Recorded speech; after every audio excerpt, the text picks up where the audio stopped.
So we had to look at what services we really could provide, and you know, what was essential for the organization and what were some things that we could omit and not do anymore.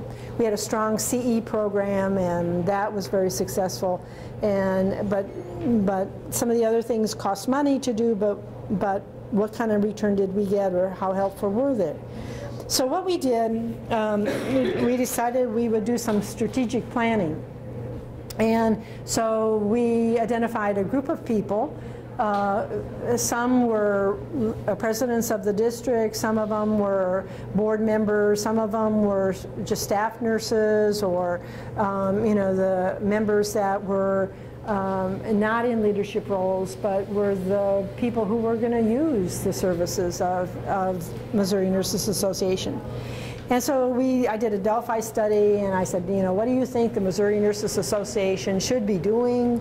And they sent me back information. See, now I wish that was all computerized, because they could email me back. But we had to do this paper trail. And so we got information, and I put a long list of everything they said, and I said, okay, pick your top 10 things that you think the Missouri Nurses Association ought to do. And so I collated that and then sent that back out. And within a year, actually, we wound up with a pretty significant strategic plan that had a mission, had vision, had goals for the organization, and basically guided it, at least through the rest of my presidency and part of the next. Okay, so organizations do this periodically. Universities will do this. The last couple of years I was at Missouri State, we were going through a big strategic planning thing, because the mission had changed for the university a little bit, and so they wanted all the departments to kind of be congruent with that. And so we wound up having to change our departmental vision and goals. Okay, but as I have on the handout here, there's a whole lot of resistance to change. Okay, so here you are, you've done your capstone project, and you want to make change. You want to make something significantly, you want to do something with that. You might want to publish it, but you know, more than that, you know, this is good stuff, and it should be implemented. So what are some of the problems, without even reading at what I have here, what are some of the things that interfere with implementation of your capstone? Yeah. I think in this day and age, the fact that the same amount of people or less are asked to do more far-reaching things in whatever job they have, be it in independent practice or hospitals, they're just so overextended. The thought of taking on or doing one more thing sometimes immediately puts up a barrier of the tipping point. Yeah, yeah. Which I don't know was there 10, 15 years ago in the same way. Yeah, yeah.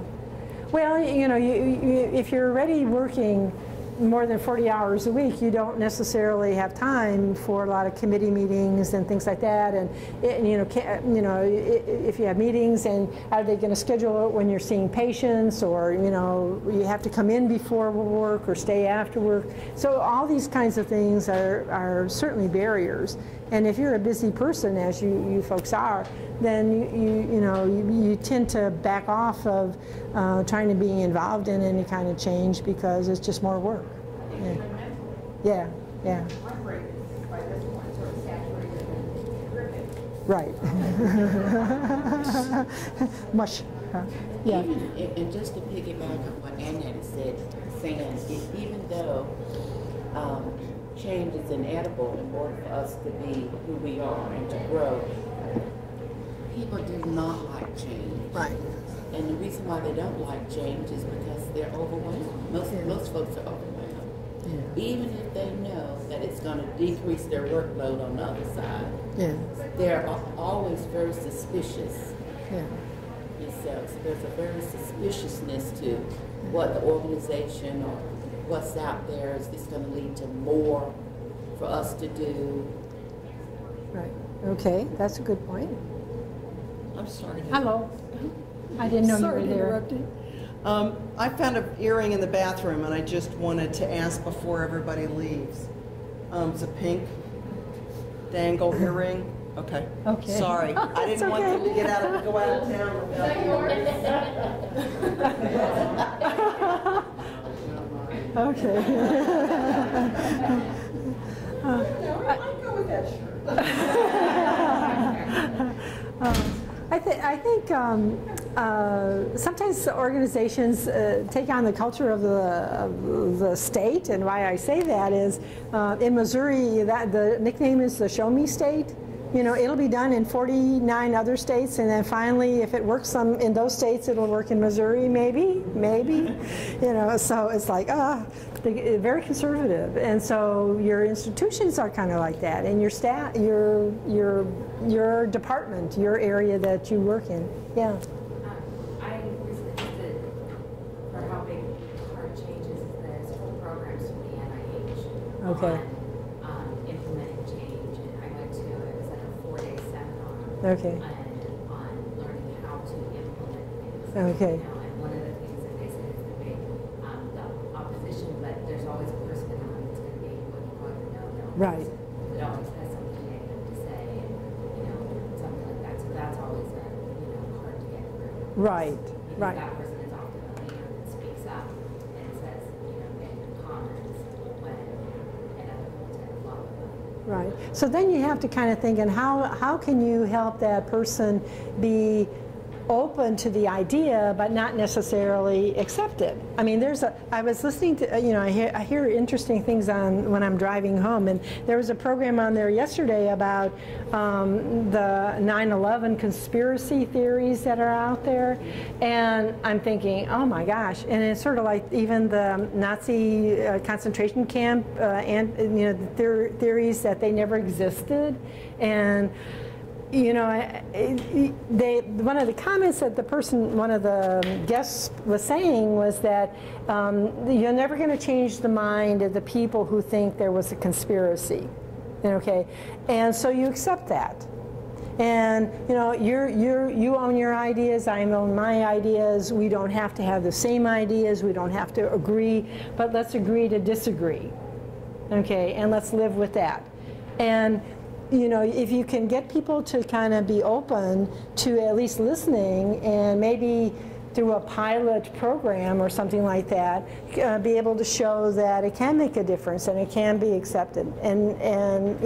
But yeah, the leaders in whether they're staff nurse leaders or whether they're administrative leaders can be very damaging sometimes, because the followers don't know exactly whether they should go along with the change or should they stick with the negative leader. Okay, but so you took 4 days to learn about change, and it's not easy. There's a lot involved here. There's always forces that are going to favor the change and others not. If JCAHO says you got to do this kind of thing, or as the government has mandated that electronic health records will be in some format in 2015 or 2014, I think it's 2014. And so if for Medicaid and Medicare reimbursement, the providers need to show that they are using some type of electronic records. If they're not going to get the reimbursement.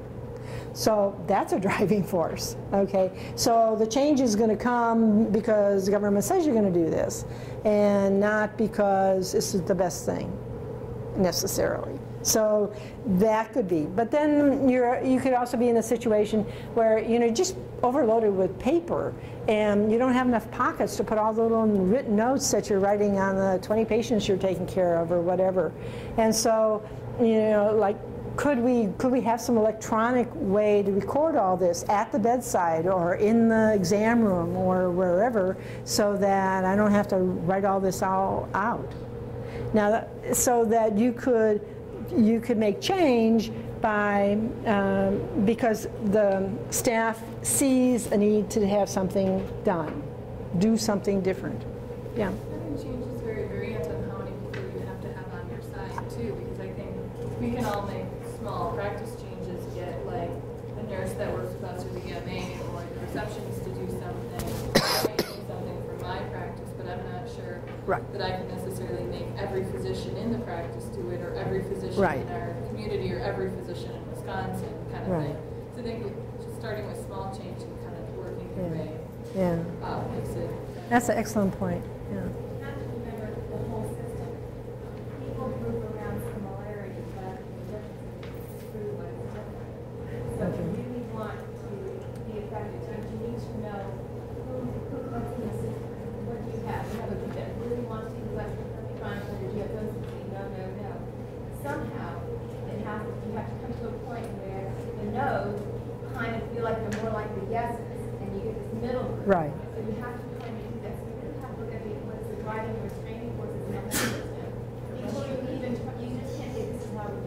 Right, right. I think a lot of people forget that systems move slowly.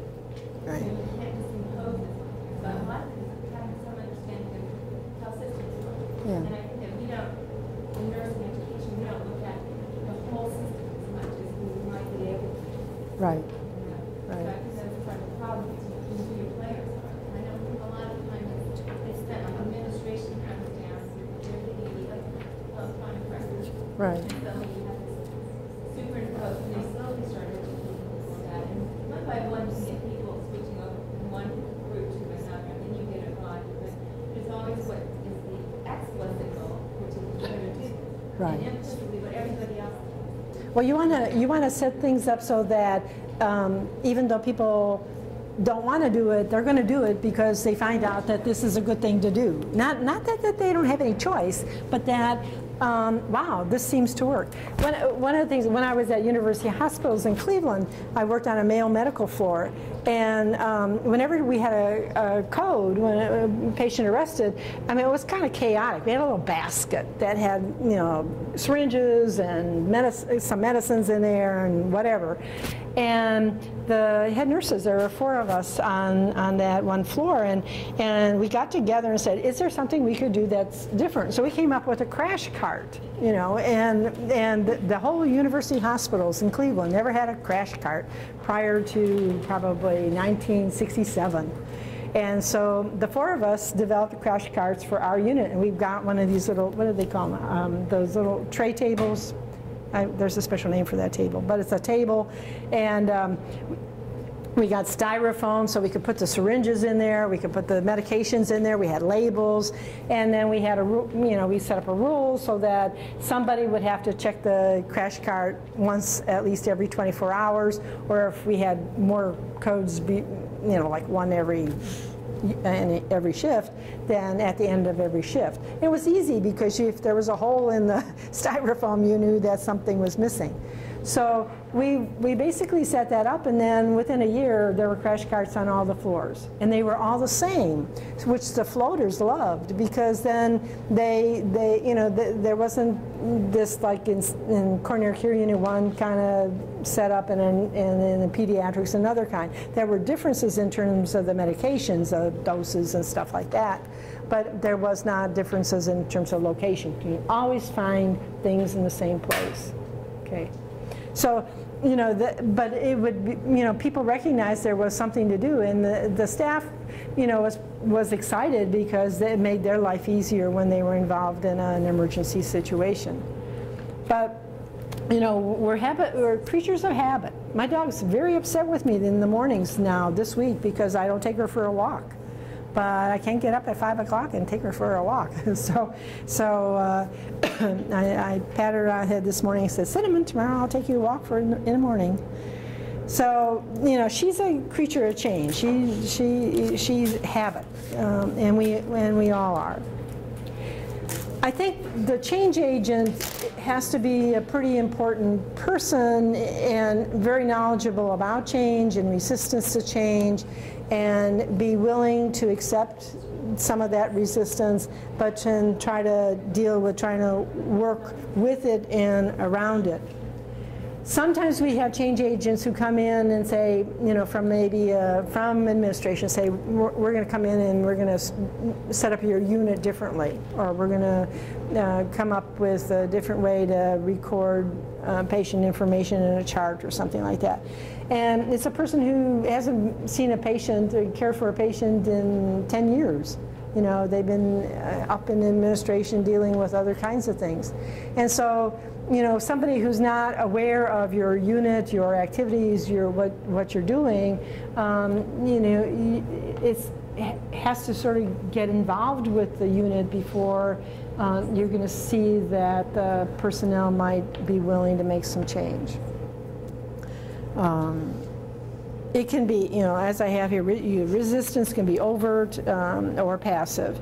And I think the hardest one to deal with is the passive resistance. They'll tell you, yeah, I'll go along with that, but then I won't going to do it.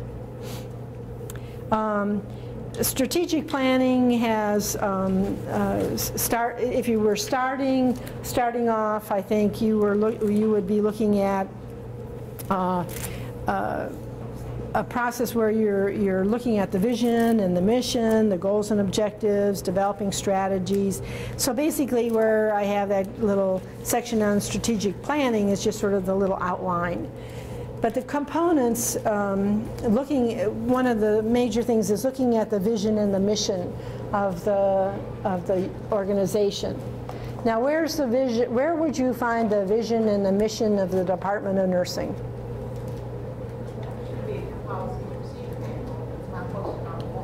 Okay, and if you go into John Jay, there's a vision and a mission statement there. I think it's for the science department, but not for nursing. But nursing, it would be nice if nursing was also posted up there to kind of let us know what the organization wants to be. You know, what collectively that the faculty want the future of the Department of Nursing. And I'm sure 5 years ago or 10 years ago for sure that having a DNP program probably wasn't in their vision, you know, but they probably had a vision to provide nursing education that fits with the trends in nursing or whatever. I mean, you know, you could spend hours writing vision statements, but they're usually short. But then there's a mission statement which gives you a little bit more about the purpose of the organization. So one of the things your change project, your capstone project has to do is fit in with the vision and the mission of the organization. Okay, so at your clinic, at your hospital, whatever, does your capstone project fit in with that? Okay, and it probably does, because somewhere in that mission indicates quality patient care, and many of your capstone projects are going to be related to that. You might have goals and objectives. Goals are kind of broad statements. Objectives are more little performance based. Objectives, yeah. Do you, somewhere along in your program, do you write objectives? Have you done that? Yeah. So certainly in your master's programs, I would have thought as well. But the objectives are going to be outcomes. What are you going to see at the end? You know, one of the objectives of this week for me was to get to 12 o'clock on Friday and still be in one piece. Okay, that was one of my objectives. That's our objective. Huh? That's our objective. Yeah, but you got an afternoon class? Yeah, so you have to go to 4 o'clock or whenever it is. But I'm done at 12. The leader, the change leader, the person doing the strategic planning could be anybody. I think most of the time with strategic planning, they'll pick leader, administration may get involved in picking a leader if you're trying to make some major change, and it might be you, because you go to your supervisor or whoever and say, here, well, this is it. This is the results I found with my project. Doing this educational program does help patients learn more about how to take care of themselves, or how the women can better find out about cardiac disease and how at risk they are, and these kinds of things. So you certainly want to sell your project to the people above you, who are going to be the ones that are going to probably approve whether or not you can try to make the change. I think it's important to have a varied group on a strategic planning committee or on a change committee. And so if you want to do something with your capstone project in terms of implementing it, not only the nurses who you work with, but the physicians that you work with need to be involved. And maybe if it involves media in any way, the information technology department may need to be involved. You know, our patient's going to need a CD that they can look at, and if they don't have CD players at home, or a computer at home, how can they do this? And so you can, if you get people on the planning committee, who have expertise in a variety of areas, you get input, you know, and each person group is going to contribute a little differently, but it might help in terms of looking at getting the physicians to be more receptive, or the dietitians to be more receptive, or whoever. The implementation part, again, sometimes doing a pilot project would work best before making it house-wide or system-wide. But maybe your project is already very narrow. Maybe it's for cardiovascular patients, or maybe it's for patients with pulmonary disease, or maybe it's with children with cancer, or whatever. So you already may have a selective group that you're dealing with. If you're trying to look at nurses' perceptions, or you're trying to implement crash carts throughout the institution, then starting it off in one floor, in one area, like we did the 4 head nurses. So we said, well, we'll put one of these carts on each of our units, and after 2 months we'll see what we like about it and what we don't like, and change and whatnot. And then the implementation could go bigger. So a pilot project, you know, kind of helps. You're doing a questionnaire survey using a tool of some type to see if all this is going to work, whether that tool will work in changing behavior. And so, but then you have to get the group that you're working with to buy in, so that they use it with their patients, or they change their own behavior. And then you have to maintain the change, because, right, you know, it's like going on a diet, and you say, oh, I'm going to lose 10 pounds before summer. Let's say spring, and say summer, so my bikini looks okay on me. And so you set that goal, and you lose 5 pounds, and then, you know, slowly you kind of drift back and don't lose weight anymore. In fact, you're gaining more weight. So it's very easy to slip back into the old habits rather than maintain what you're trying to do. So there has to be somebody who's going to keep on encouraging the staff to use your tool or do whatever your project is. It's hard for me to give examples without knowing specifically what some of you are doing. Training is important, and that would be, we had a speaker last semester who came in and talked about they were working with diabetics and setting up a program that all the diabetic educators worked with. There was a tool to help them pinpoint the areas that they wanted to stress in their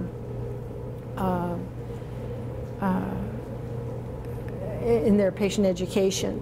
And basically, they basically had to train the diabetic educators to use the system that they had set up. So training becomes important. Okay, there's a little chart there, sort of strategic planning and change process, very, very similar to one another. I think